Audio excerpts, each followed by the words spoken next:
ሰላም ሰላም፣ ውድና የተከበራችሁ የጅማ ሚዲያ ቤተሰቦች እንዴት ናችሁ? ሰላም ናችሁ? ሰላማችሁ በዘት ተረፍረፍ ይበልልኝ። እኔ ጋር ሁሉ ሰላም እግዚአብሔር ይመስገን። እንዴት ናችሁ? አላሁ መጥቻለሁ። ይህም ቪዲዮ ሲጀምሩ ላይክ፣ ሼር፣ ሰብስክራይብ እያደረጋችሁ ቤተሰብ ሆኑ። ዛሬም አዲስ ነገር ይዘንላችሁ ወጥቷል። ዛሬ እንግዲህ እንደተለመደው የቀነኒ ቀጠሮ ለ10 ቀን የተሰጠው ዛሬ ነበር ማለት ነው፣ ለ5ኛ ጊዜ። ይህን ሁላችንም እናውቃለን። በጣም በሚያሳዝን ሁኔታ ግን ዛሬም ሌላ ቀጠሮን የተሰጠ እውነት ያናድዳል። ግን ወዴት እየሄደ ነው? ምንድን ነው ሊገባን ያልቻለው ነገር? የቀነኒ ነገር ምንድን ነው? ይሄ ያልተፈታው እንቆቅልሽ ምንድን ነው? ምን አይነት ድራማ እየተሰራ ነው? በእነዚህ ሰዎች ላይስ ምን አይነት ፊልም እየሰሩባቸው ነው ያሉት? ለምን እንዴ? ኢትዮጵያዊ አይደሉም ወይ እነዚህ? ቀነኒ ኢትዮጵያዊ አይደለችም ወይ? ለምንድን ነው ፍትህ ማይሰጣት? ለምንድን ነው እውነት ማይነገረው? በጣም ነው የሚያሳዝነው። በጣም ነው የሰው ቅስም የሚሰብረው የእውነት እንዴ። ምን ለማለት ተፈልጎ ነው? ሁሌም 10 ቀን ምርመራ አልጨረስንም፣ ተጨማሪ 10 ቀን ይሰጠን። በቀደም 10 ቀን ተባለ፣ አሁንም 10 ቀን ተባለ። ለምንድን ነው? ውስጥ ምን እየተካሄደ ነው? ድራማ እየተሰራ ነው ያለው። እንዲሁም ደግሞ የሚባለው ያለው ምንድን ነው? አንዷለም እንደተፈታና እስር ቤት እንዳልሆነ እየተወራ ነው ያለ። እንግዲህ ውስጥ በሹክሹክታ እየተወራ ያለው ነገር አንዷለም ቤቱ ነው ያለ። ሚዲያዎች እንዳይመጡ የተከለከሉትም ለዛ ነው። እሱ ቀጥታ የሚመጣው ከቤቱ ነው። በቀጠሮ ቀን ቤት ውስጥ እንዳለና እስር ቤት እንደሌለ እየተነገረ ነው ያለ። በጣም ያሳዝናል። የእውነት ልብ ይሰብራል። እኛ ለምን አልታሰረም አይደለም፣ ይፈታም ይታሰርም እኛ አያገባንም። ግን ምንድን ነው ለእነዚህ ሰዎች እረፍት ለምንድን ነው የማይሰጠው? እውነተኛ ነገር ለምንድን ነው የማይነገራቸው? ትክክለኛ የቀነኒ ሞት ምንድን ነው መንስኤው? ትክክለኛ የእሷ ጉዳይ ምንድን ነው? ለምን አይነገራቸውም? አሁንም እንግዲህ ፖሊስ ምርመራ አልጨረስኩም ተጨማሪ 10 ቀን ይስጠኝ ብሎ በጠየቀው አሁንም ዛሬ 10 ቀን ተሰጥቷል ማለት ነው። ያሳዝናል፣ የምር ያሳዝናል። በእነዚህ ሰዎች ላይ ምን ያክል ድራማ እየተሰራባቸው እንደሆነ፣ ምን ያክል ፊልም እየተሰራ እንደሆነ ሁሉ ነገር ያስታውቃል። ነፃ ከሆነ ነፃ ነው ተብሎ ለምን በአደባባይ አይለቀቅም? ይሄ ጉዳይ በደንብ ሊጠናበት ይገባል። እጁ ካለበትም ደግሞ ለምንድን ነው ፍርድ ማይሰጥ? ለምን ቤተሰብን እንደዚህ አጓጉል ያደርጋሉ? ለምን በየጊዜው ቀጠሮ እንደዚህ እየተባለ 10 ቀን እየተባለ መረጃ እንዳይወጣ ለምንድን ነው የሚደረገው? ይሄ ሁሉ መረጃ ስለምንድን ነው የተደበቀ? ለምሳሌ ካሜራው ላይ የተገኘ ነገር አለ። እሱን ሊያጠፋፉ ካሜራው ተበላሽቷል ተባለ። መጀመሪያ የተያዘ ነበረ። ከዛ በኋላ ፖሊሶች እንዳያወጡ ማስጠንቀቂያ ተሰጣቸው እየተባለ ነው ማለት ነው። ይህንንም ደግሞ በአደባባይ ላይቭ ላይ አባትና ወንድም ለማና አቶ አዱኛ ማለት ነው ባሉበት ቲክቶክ ላይቭ ላይ ሰምታችኋል ማለት ነው። እነቀዌ ጋር ህዝብ በተሰበሰበበት እዛ ጋር ሲነገር ሁሉንም ነገር ሰምተናል። ሲዘረገፍ ሚስጥር ማለት ነው። ይሄ ሁሉ ነገር ባለበት ብዙ ከተቆየ በኋላ የተያዘው መረጃ ካለ በኋላ እንደገና ደግሞ መረጃ እንደሌለ ምንም አይነት መረጃ እስካሁን አላገኘንም። አሁንም 10 ቀን ይገናል።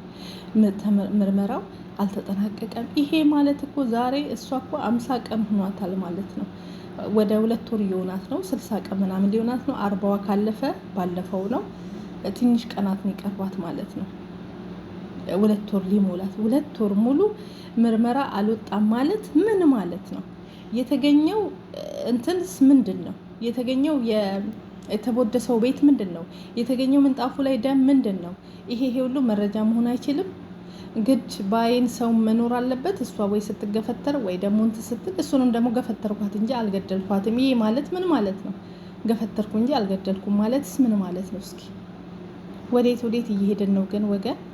ምንድን ነው ነገሩ? ሊገባኝ ያልቻለው ነገር አለ እኔ እዚህ ጋር እውነት። አባት የመጀመሪያ ግን የቀብሩ ዕለት ነው የታያቸው። እዚህ ጋር የምታዩት በፎቶ ምንድን ነው ያሉት? የልጄን ደም እንዳጫሉ ደም እንዳይሆን እባካችሁ የልጄን ሀቅ አውጡልኝ ብለዋል። የዛን ቀን እውነት ታይቷቸዋል። ይሄ እንደሚመጣ አውቀውታል እሳቸው። ያሳዝናል። ነፍስሽን ይማረው ቀነኒ። የቀነኒ ነገር የውሃ ሽታ ሆኗል። ሁላችሁም ተስፋችሁን ቁረጡ። ቀነኒ ከዚህ በኋላ ምንም አይነት ፍትህ እንደማታገኝ በደንብ እያሳዩ ነው። 2 ወር ሙሉ 10 ቀን ቀጠሮ ስጡን፣ 8 ቀን ቀጠሮ ስጡን እያሉ በህዝብ ላይ እየተጫወቱ በአባትና በእናት ላይ ከምንም በላይ እየተጫወቱ ያሉ ናቸው። ይሄን ፍትህ በማጣታችን ነው ከእለት እለት ሴቶች እህቶቻችን እየሞቱብን ያሉት፣ ሴቶች ወገኖቻችን ቤተሰቦቻችን እያለቁብን ያሉ፣ ህፃናት እያለቁብን ያሉ። እንደዚህ አይነት ነገር ነው ግፍ እንደዚህ የበዛው ፍርድ ስለሌለ ፍትህ ስለሌለ ነው። ገባችሁ? ፍትህ ደግሞ ከፈጣሪ እንጂ ኢትዮጵያ ላይ ፍትህ እናገኛለን ብላችሁ ምንም አይነት ነገር ተስፋ እንዳታደርጉ። በጣም ያሳዝናል፣ በጣም ያማል፣ በጣም ቅስም ይሰብራል። ዛሬም ሌላ ጉድ መጥቶላችኋል።